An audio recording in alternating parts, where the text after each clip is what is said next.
जय हिंद। आज हम ये देखते हैं कि इंडिया और चाइना में युद्ध होता है तो किसके पास कौन सा हथियार ज़्यादा है और कौन सा हथियार खतरनाक है, दोनों इसका किस तरह से प्रयोग करेंगे। तो सबसे पहले हम ये देखते हैं कि इंडिया और चाइना के बीच में दोनों की आर्मी की रैंकिंग कितनी है।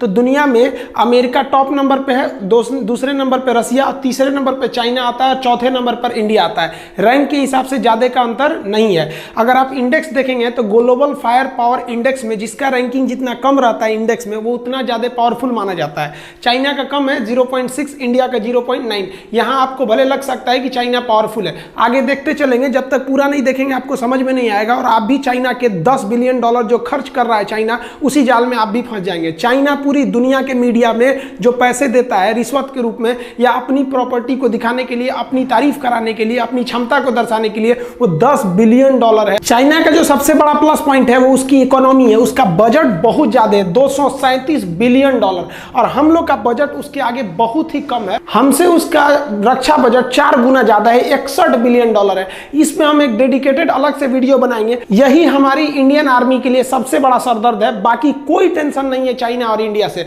आगे देखिए, लेकिन ऐसा नहीं है कि चाइना के पास बहुत ज्यादा है, उसके पास कुछ कर्ज भी है। $1.5 ट्रिलियन उसके पास कर्ज है, विदेशी कर्ज, और भारत के पास $0.5 ट्रिलियन कर्जा है। तो उसका पैसा ज्यादा खर्चा कर रहा है, 4 गुना, तो हमसे 3 गुना ज्यादा कर्जा भी ले रखा है। लेकिन चाइना का व्यापार इतना ज्यादा है कि उसके पास विदेशी मुद्रा 3000 ट्रिलियन है, और हमारे पास विदेशी मुद्रा जो है, फॉरेन मनी जो रिजर्व में रखा गया है, वो केवल 400 ट्रिलियन है। तो उसके पास व्यापार से ज्यादा फायदा होता है। लेकिन यहाँ युद्ध में हमको मेन ज्योग्राफिकली समझना है कि किसको ज्यादा बेनिफिट होने वाला है। देखिए, चाइना का ये वाला जो स्टेट है, ये तिब्बत है, इसको उसने कब्जा किया। इसकी सबसे बड़ी खराबी ये बहुत ज्यादा हाइट पे है। और ये वाला इधर वाला राज्य सिंजियांग, यहाँ पर मुस्लिम बहुल्य क्षेत्र है जिस पर चाइना काफी अत्याचार करता है, तो इधर से ज्यादा सपोर्ट मिलने वाला नहीं है। लेकिन ये तो उसके अंडर में आता है। इसकी सबसे बड़ी समस्या क्या है, यहाँ इतना भयानक हाइट है कि जहाज यहाँ उतना अच्छा से काम नहीं कर पाते हैं। अभी समझाएंगे हाइट की वजह से जहाज अच्छा क्यों नहीं काम कर पाते हैं सब।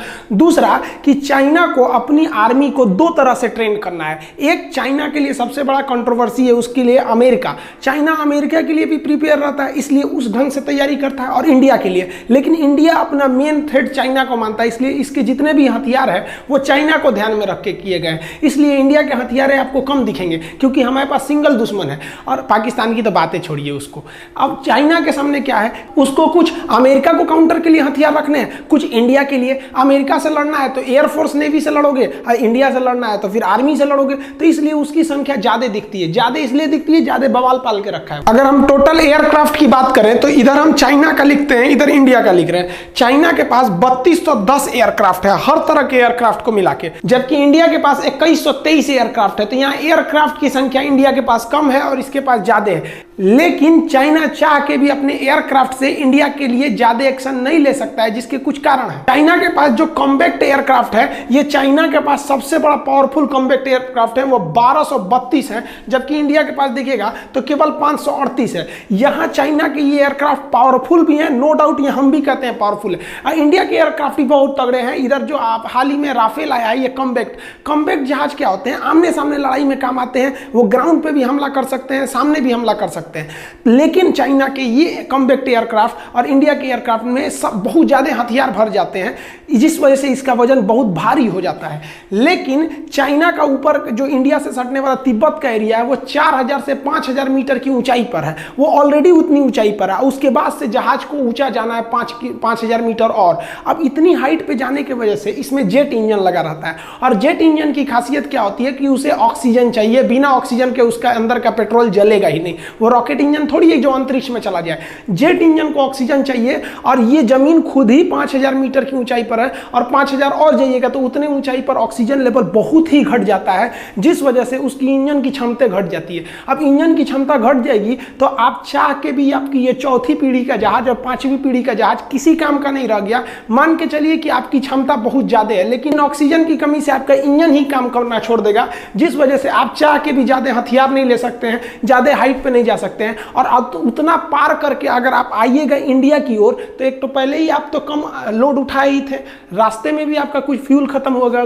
अब इंडिया की ओर ऐसे कोई पहाड़ वगैरह नहीं है। यहाँ की जो एयरफोर्स है वो भूखे मुंह बैठी हुई है। आइए, ये फुल कॉम्पैक्ट कैपेसिटी के साथ अपने 3rd और 4th जनरेशन के साथ ही आपके 5th जनरेशन की जहाजों की तुलना कर सकते हैं। तो यहाँ ज्योग्राफिकली ड्रॉबैक चाइना के साथ बहुत बड़ा है, ये उसके लिए सबसे बड़ा सरदर्द है। चाइना के पास जो अटैक एयरक्राफ्ट है ये काफी तगड़े हैं। इसका जो J-20 एयरक्राफ्ट है 5वीं पीढ़ी का, बहुत ही तगड़ा है। वो एक साथ 12 टारगेटों पर हमला कर सकता है, जबकि भारत का अटैक एयरक्राफ्ट सुखोई एक साथ 16 टारगेट पर हमला कर सकता है। ये 16 का 16 मारेगा। और ये चाइना के साथ यहां फिर एक समस्या ये हो जाती है कि चाइना को तिब्बत पार करके आना है, उसके बाद वो इंडिया पहुंचेगा। तिब्बत पार करने के बाद भी उसको 100-200 किलोमीटर उड़ान भरने के बाद ही वो इंडिया पहुंचेगा। तो अब वो उसकी क्षमता है 12 मारने की, उस पे से वो आधा लेके आएगा 6, तब ना यहाँ आएगा। यहाँ 16 लेके बैठा है। तो आप कितना भी तगड़ा एयरक्राफ्ट बना लीजिए, प्रकृति के आगे आप नहीं लड़ सकते हैं। युद्ध में ट्रांसपोर्ट बहुत बड़ा मायने रखता है।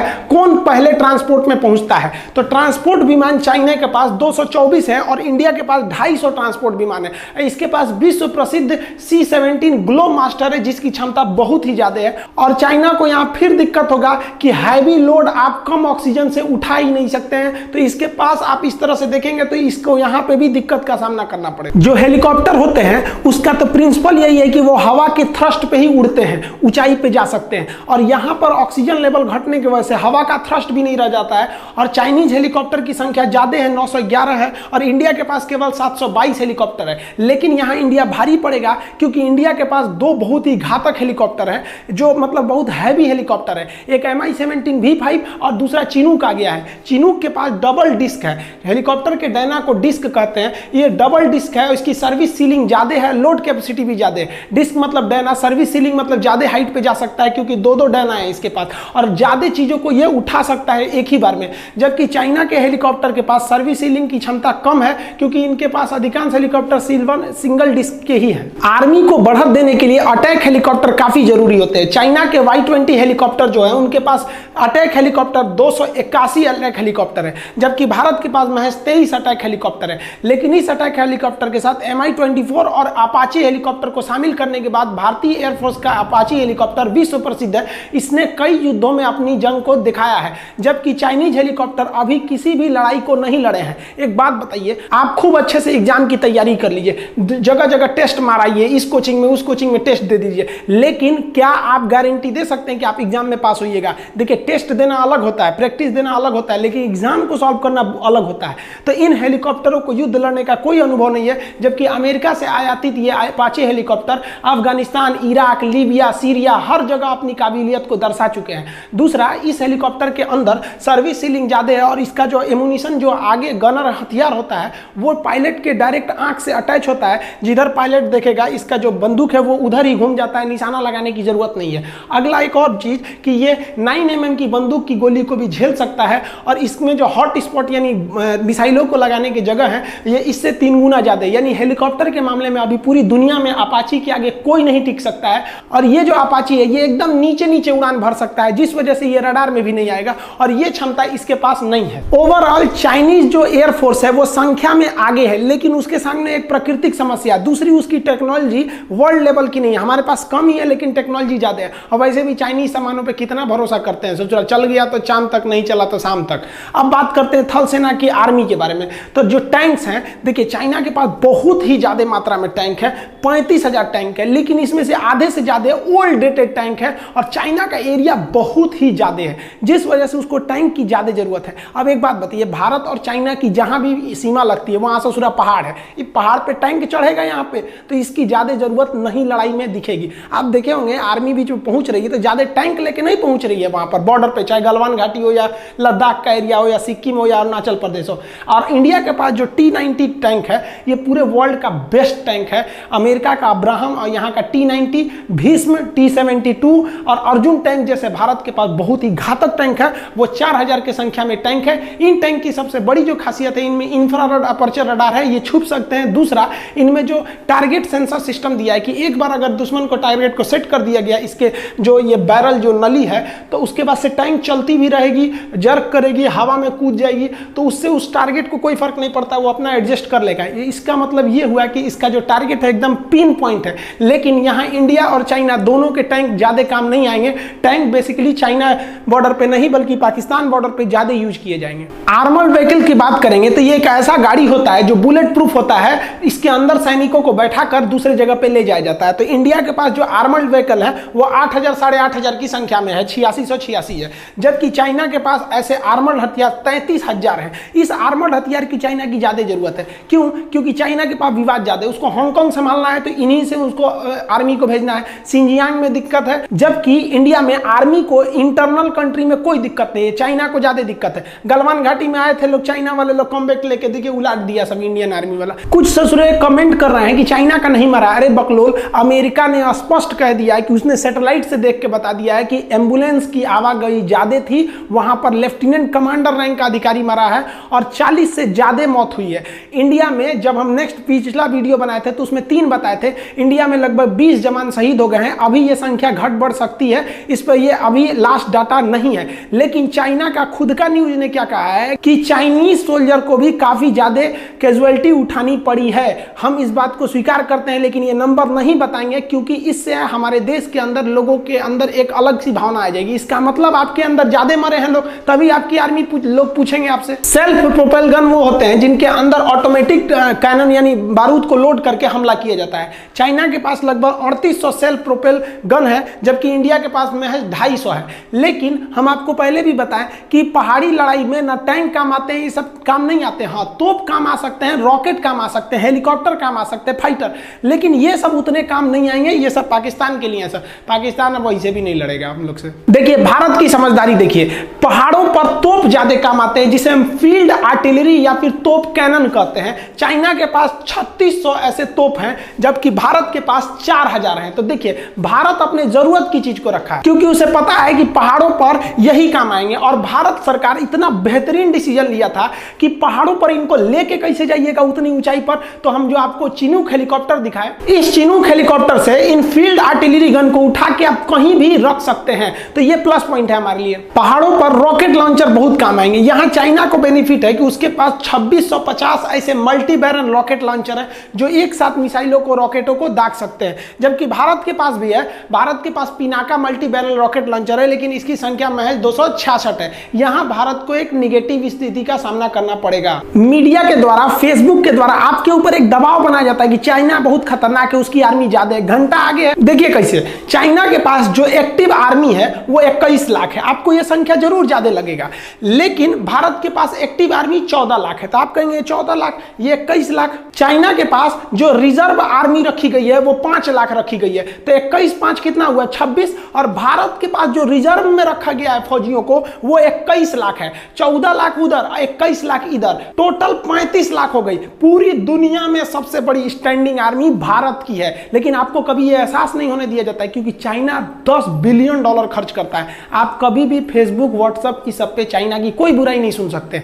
चाइना को पता है उसकी हकीकत, इसलिए वहां के लोगों को फेसबुक, व्हाट्सएप ये सब इस्तेमाल करने पर बैन है क्योंकि उनके जितना भी प्रचार कर रहे हैं वो सारे उजागर हो जाएगा। देखिए नेवी की बात करते हैं तो जो चाइना के पास फ्लीट यानी जहाजों का बेड़ा है वो 750 जहाजों का पूरा फ्लीट है, जबकि भारत के पास 285 जहाजों का फ्लीट है। आप कहेंगे यहां तो चाइना को प्रॉफिट है, नहीं प्रॉफिट है। वो दक्षिणी चीन सागर को छोड़कर नहीं हट सकता है क्योंकि वहां छोड़ेगा तो उसके विरोधी सब वहां पे चढ़ जाएंगे। और भारत का हिंद महासागर में कोई विरोधी नहीं है और ना ही किसी की औकात है जो भारत से लड़ सके। चाइना के पास अभी 2-2 एयरक्राफ्ट कैरियर है। ये एयरक्राफ्ट कैरियर इतने बड़े होते हैं कि इस पे जहाजें उतर सकती हैं। ये आपको संख्या में ज्यादा लगेगा, ये नए नए अभी शामिल किया है। और हम लोग अपने सेना में से 3-3 ठो एयरक्राफ्ट कैरियर रिटायर कर दिए। अतः चाइना को इन एयरक्राफ्ट कैरियर के यूज करने का कोई एक्सपीरियंस नहीं है। और हमने 1971 में पाकिस्तान का वीडियो बनाया, आप देखिएगा कितने खतरनाक था हमारा विक्रांत।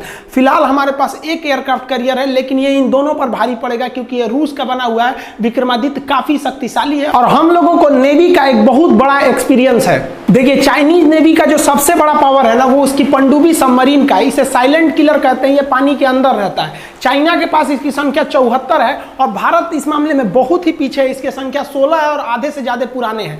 अब भारत सरकार ने डिसाइड किया कि अगर हम इनकी संख्या बढ़ाएंगे तो हमें 50 साल लग जाएगा क्योंकि हम 10 साल में केवल 5 ही पनडुब्बियां बना सकते हैं। इसमें क्या किया जाए तो भारत सरकार ने सबसे खतरनाक डिसीजन लिया। भारत सरकार ने अमेरिका से P-8I विमान खरीद लिया। P-8I विमान को सबमरीन मरीन हंटर कहते हैं। ये हवा में उड़ते उड़ते पनडुब्बियों को ऊपर से ही पहचान जाता है कि समुद्र के अंदर है, उन्हें मार देता है। अतः इन पनडुब्बियों की संख्या धरी की धरी रह गई। अब हम लोग इन पनडुब्बियों से सुरक्षित भी हो गए और धीरे धीरे हम फ्रांस की मदद से पनडुब्बियां बना भी रहे हैं। तो आप इस चीज को समझिए, वरना आप केवल संख्या देख के ना उलझ जाएंगे। डिस्ट्रॉयर क्या होते हैं? देखिए, एयरक्राफ्ट कैरियर से थोड़े छोटे साइज में होते हैं, लेकिन ये बहुत ही घातक हमला करते हैं डिस्ट्रॉयर। तो चाइना के पास 36 डिस्ट्रॉयर है और भारत के पास 10 विध्वंसक यानी 10 डिस्ट्रॉयर है, लेकिन ये सब आधुनिक डिस्ट्रॉयर है और ये पुराने टेक्नोलॉजी के हैं। इन सभी के बावजूद चाइना के पास नेवी की संख्या बहुत ज्यादा है, लेकिन एक बात की गारंटी लेते हैं कि चाइनीज नेवी हिंद महासागर में नहीं आएगी। इसके दो कारण हैं, हम आपको अभी समझाते हैं। डिस्ट्रॉयर से थोड़े छोटे आकार में जो होते हैं वो होते हैं फ्रीगेट। फ्रीगेट जो होते हैं थोड़े स्टील टेक्नोलॉजी के होते हैं, इनमें मिसाइलें ज्यादा लगी रहती हैं और ये अग्रिम पंक्ति में आगे आगे चलते हैं। फ्रीगेट ये समुद्र के अंदर बिछाए गए माइंस के खिलाफ भी उन माइंस को न्यूट्रल कर देते हैं। तो चाइना के पास 52 फ्रीगेट है और भारत के पास 13 फ्रीगेट है। फ्रीगेट से भी छोटे आकार के जो होते हैं वो होते हैं कॉर्बेटर। ये जो है चाइना के पास कॉर्बेटर की संख्या जो है वो 50 है और इंडिया के पास 19 है। ये पनडुब्बियों के अंदर भी हमला कर सकते हैं, पनडुब्बियों को मार सकते हैं एंटी सबमरीन हथियार के द्वारा से। तो यहां भी आपको चाइना की संख्या ज्यादा लगेगी। पेट्रोलिंग के लिए जो कोस्ट गार्ड के जहाज होते हैं उन्हें हम कहते हैं पेट्रोलिंग वेसल। ये चाइना के पास 220 है और भारत के पास 139। ये क्या करते हैं? युद्ध में जो नेवी के जहाज घायल हो जाते हैं, जिसपे बम गिर जाता है, तो उसमें से इवैक्यूएट कराते हैं, लोगों को बाहर निकालते हैं, सैनिकों को। तो ये राहत के काम में बहुत ही महत्वपूर्ण भूमिका निभाते हैं। यहाँ दोनों में ज्यादा का डिफरेंस नहीं देखने को मिलता है। उसका कोस्टल एरिया भी चाइना का ज्यादा है। संख्या अधिक होने के बाद भी चाइनीज नेवी बहुत कुछ नहीं कर पाएगी, जिसका दो रीजन है। पहला रीजन समझिए, जैसे हम एक टीचर हैं, हम सब कुछ छोड़ सकते हैं, पढ़ाना नहीं छोड़ सकते क्योंकि उसी पर हम आश्रित है। हमको लोग टीचर के नाम से जानते हैं, हम वो कैसे छोड़ सकते हैं? तो चाइना सब कुछ छोड़ सकता है, व्यापार नहीं छोड़ सकता है। चाइना को एशिया का मरीज कहा जाता था, आज आगे कैसे चला गया? क्योंकि उसकी पूरी दुनिया में व्यापार है, पूरी दुनिया में उसके खरीदार हैं और इस सामान को पहुंचाने के लिए उसको हिंद महासागर में आना ही पड़ेगा। चाहे वो अफ्रीका में बेचे, यूरोप में बेचे, कहीं भी बेचे, तुमको यहां से जाना ही है हिंद महासागर में। और हिंद महासागर में तुम भारत से बैर करके नहीं जा सकते हो, तुम्हारा व्यापार चौपट होगा, इस बात की गारंटी है। दूसरा, अभी अमेरिका ने अपने 2-2 एयरक्राफ्ट कैरियर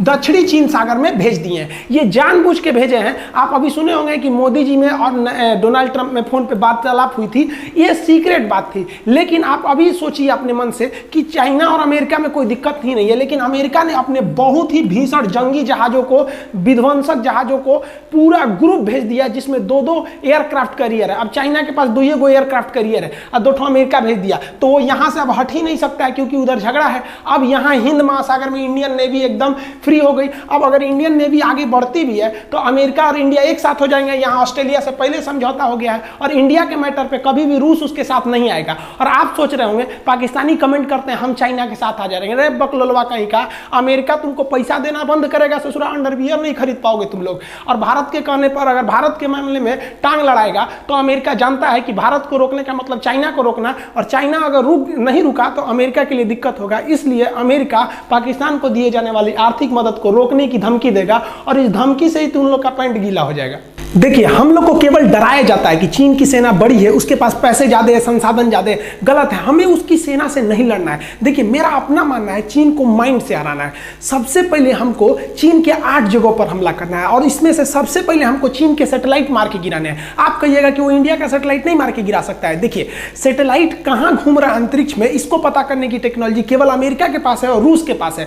भारत की सैटेलाइट की जानकारी रूस चाइना को नहीं देगा, लेकिन चाइना का सैटेलाइट कहां है इसकी जानकारी कासा और कास्टा समझौता हो जाने के बाद अमेरिका हर हाल में भारत को दे देगा। और इस जानकारी के आधार पर भारत अपने एंटी सैटेलाइट मिसाइलों से चाइनीज सैटेलाइट को मार के गिरा सकता है। एक बार जब ये सैटेलाइट गिर गए तो चाइना के 13 जो मिलिट्री सैटेलाइट आसमान में घूम रहे हैं, अगर ये सैटेलाइट गिर गए तो चाइना ऊपर से निगरानी ही नहीं रख सकता है कि भारत क्या कर रहा है, और उसके जो रडार है वो केवल छोटे एरिया को निगरानी कर सकते हैं। जो मिसाइलें एटमॉस्फेयर में घूम रही है उनको पकड़ सकते हैं, लेकिन बैलिस्टिक मिसाइल अंतरिक्ष से आ रही होती है, उसको मारने के लिए, उसको पकड़ने पकड़ने के लिए सैटेलाइट की जरूरत पड़ती है, और अगर चाइना का सैटेलाइट गिर गया तो हमारी जो मिसाइल, बैलिस्टिक मिसाइल अग्नि वगैरह चाइना में घुस जाएगी, तो चाइना को पता भी नहीं चलेगा।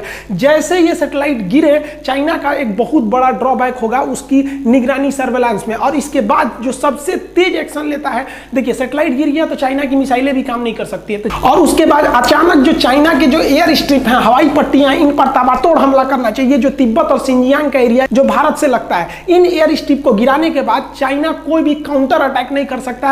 हम लोग को मेन चाइना को आगे बढ़ने से रोकना है। जैसे एयर स्ट्रिप टूट गए, चाइनीज विमान हवा में उड़ान नहीं भर सकते बिना एयरपोर्ट की मदद से। इसके बाद हम लोग को चाइना के पावर ग्रिड पर हमला करना है। चाइना में 2 सबसे बड़े पावर ग्रिड है जो हर जगह इलेक्ट्रिसिटी देते हैं। अगर हम इस पावर ग्रिड को गिरा दिए, एक भी बम गिरा ना पावर ग्रिड पे, पूरा चाइना के अंदर ब्लैकआउट हो जाएगा, उसके अंदर बिजली कट जाएगी। आप सोचिए, आपके यहाँ 2-3 दिन बिजली कट जाएगी, हर एक चीज ठप हो जाएंगे, कितना आपका इन्वर्टर बैकअप पावर देगा।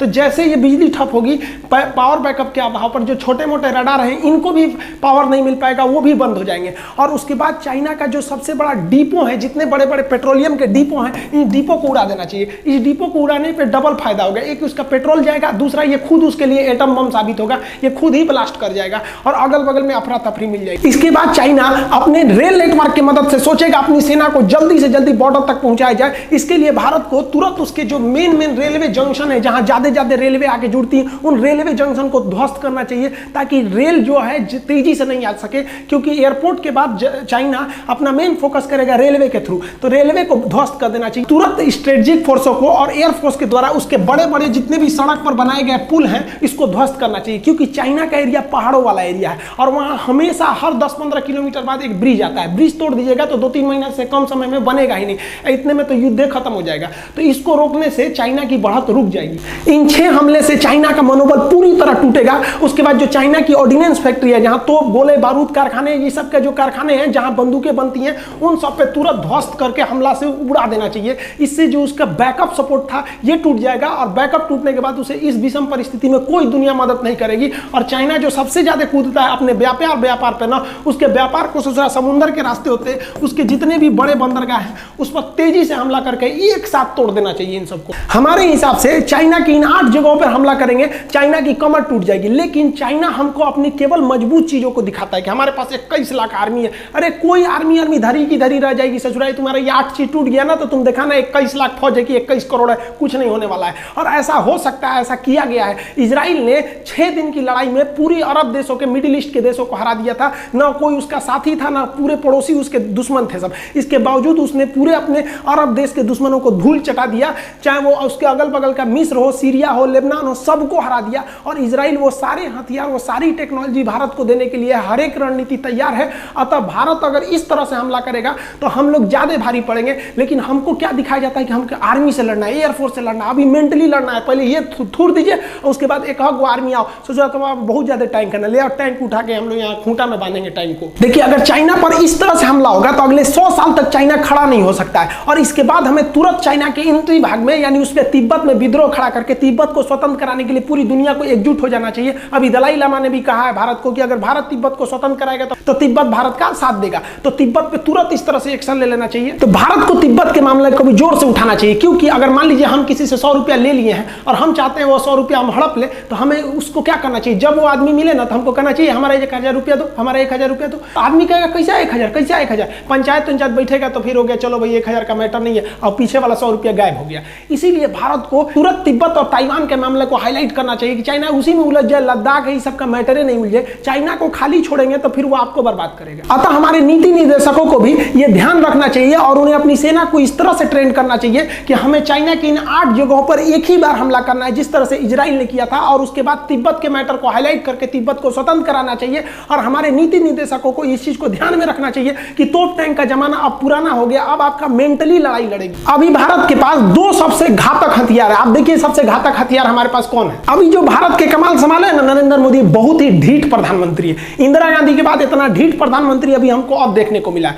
देखिए नरेंद्र मोदी का डिसीजन कितना तगड़ा था कि जैसे गलवान घाटी में खबर आई कि भारत के 20 जवान शहीद हुए हैं और चाइना के 43 कुत्ते मरे हैं, और वो लोग भी मरे हैं, क्योंकि ये जो है पूरी तरह से अमेरिका का न्यूज है। उसने कहा कि हमने क्लोज मॉनिटरिंग की है। अमेरिका ने रिपोर्ट दिया है कि चाइना के गलवान घाटी के एरिया में चाइना ने एम्बुलेंस और एयरलिफ्ट से अपनी लाशों को उठाकर ले गया। और चाइना ने खुद कहा है कि हम इसको ज्यादा हम संख्या नहीं बताएंगे क्योंकि हमारे देश में इसके एक निगेटिव इफेक्ट पड़ सकता है। और चाइना ने क्या कहा है कि भारत सरकार को भारत के सैनिकों को माफी मांगना चाहिए। इसका मतलब जो पिटाया है वही ना कहता है कि दूसरा आदमी माफी मांगे। और कुछ लोग को तो भरोसे नहीं हो रहा है कि भारत वाले भी चाइना को मारे होंगे। ऐसे लोग को यो भरोसा नहीं होता है कि ससुरा अपने बाप के हैं कि नहीं है। चाइना वाले छोटे छोटे होते से कुंफू कराटा मार रहे थे सब, बॉर्डर पे आके ये कराटा मार रहे थे सब ऐसे ऐसे। अब भारत के सैनिक गांव में खेती किया हुआ आलू बोया हाथ से पकड़ के मुड़िया ईट दिया, कैसे जुड़ा चाय चुई करता है हमारे यहाँ। इतनी तो होते हैं चाइनीज। जब भारतीय सैनिक कद काठी से भी हैवी साबित होते हैं सब उनके सामने। मोदी जी ने देखा कि यहाँ पर बहुत ही ज्यादा टेंशन बढ़ते जा रहा है।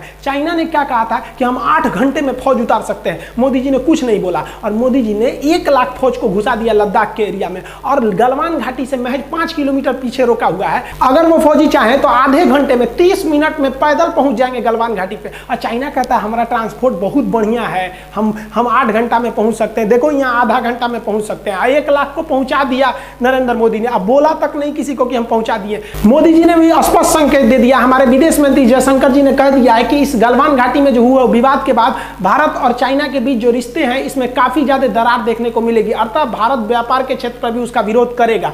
और दूसरी जो बात है हम मोदी जी से कहेंगे अभी कुछ समय के लिए जो भारत के रक्षा मंत्री है ना वो योगी आदित्यनाथ को बना दीजिए। देखिए 1 महीना में ना पूरा का पूरा जो बॉर्डर डिस्प्यूट है ना साफे खत्म हो जाएगा। फिर चाइना नहीं कहेगा कि हमारा बॉर्डर डिस्प्यूट है। इस बात को मानिए। अभी वर्तमान में यही कुछ कर सकते हैं तो कर सकते हैं। हम आप ही से पूछते हैं एक बात बताइए ना, अभी जो स्थिति है तो हमारा कर्तव्य क्या बनता है? जो हमारा नेतृत्व कर रहा है हम उसके साथ में खड़े रहेंगे कि अभी याद करेंगे नेहरू ऐसे थे वो ऐसे थे? अरे हमको आपको सबको इस समय अपनी सेना के साथ अपने नेतृत्व के साथ एकदम खड़े रखना है। आपकी विचारधारा अलग हो सकती है, अलग पार्टी की हो सकते हैं, लेकिन अभी बॉर्डर पे जो चल रहा है हमको आपको साथ खड़ा रहना पड़ेगा, नहीं तो कटा जाएंगे लोग एक एक करके। क्योंकि जब चाइना घुसेगा ना काटना चालू करेगा तो नहीं देखेगा कि आप किस धर्म के, किस जाति के, किस पार्टी के रहने वाले हैं। बंदूक किसी के सीना नहीं पूछ के जाती है कि तुम हिंदू हो कि मुसलमान हो कि किस जाति को, काट के रख देगा एक साथ। इसलिए अभी भी समझ जाइए अभी भी हमको अपनी सेना के साथ सरकार के साथ डट के खड़ा रहना है। जब ये मामला खत्म हो जाएगा तो हम एक एक सवाल पूछेंगे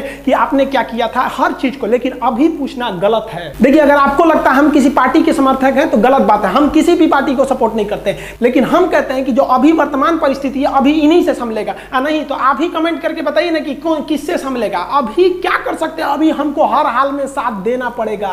देखिए इस वीडियो में हम मिसाइलों के बारे में ज्यादा चर्चा नहीं किए क्योंकि वीडियो काफी लंबा हो जाता। अभी हम केवल दोनों की क्षमता की तुलना कर रहे थे, ना कि उनकी स्पेसिफिकेशन की। बाकी अगर आप कहेंगे तो हम cruise missile, ballistic missile, supersonic, subsonic, surface to surface, LRSAM, ये सब क्या मिसाइल होती है, इसमें क्या अंतर है, इसको समझा देंगे। साथ ही दोनों देशों के जो जहाज हैं या जो हेलीकॉप्टर है या जो भी फाइटर प्लेन है उसको 1 to 1 रख के तुलना भी कर सकते हैं कि इसका डिस्क कैपेसिटी कितना है, इसकी सर्विस सीलिंग कितनी है, इसमें हॉट स्पॉट कितने जगह पे लगाएंगे, इसमें किस तरह का रडार है। इस सब के बारे में भी अगर आप कहेंगे तो हम एक अलग वीडियो बना देंगे जिसमें हम एक एक चीज की तुलना करा देंगे। अगर इसमें करते तो वीडियो 4 घंटा का हो जाता, काफी लंबा हो जाता। हमारे हिसाब से भारत को भी इजराइल की नीति अपनानी चाहिए। बाकी आप क्या सोचते हैं? क्या चाइना के 8 जगहों पर हमको टारगेट लेकर रखना चाहिए कि नहीं, कि रातों रात हम हमला कर सकते हैं या नहीं? आपको क्या लगता है कि उन 8 जगहों पर हमला करने के बाद क्या चाइना खड़ा हो सकता है? चाइना पूरी दुनिया में कोरोना बांट दिया। हमारे ख्याल से जो अन्य बॉर्डर पे है ना, भारत सरकार को हॉस्पिटल से उठा कोरोना मरीज को वर्दी पहना के घुसा देना चाहिए चाइना बॉर्डर पे। लो ससुरा धकिया, देखो तू ससुरा कोरोना बांटा, हम वो बांट देंगे तुरा यहाँ पे। चाइना शराफत से सुधरेगा ही नहीं। आपको क्या लगता है? आप कमेंट करके बताइए। मिलेंगे हम लोग नेक्स्ट वीडियो में, तब तक के लिए जय हिंद।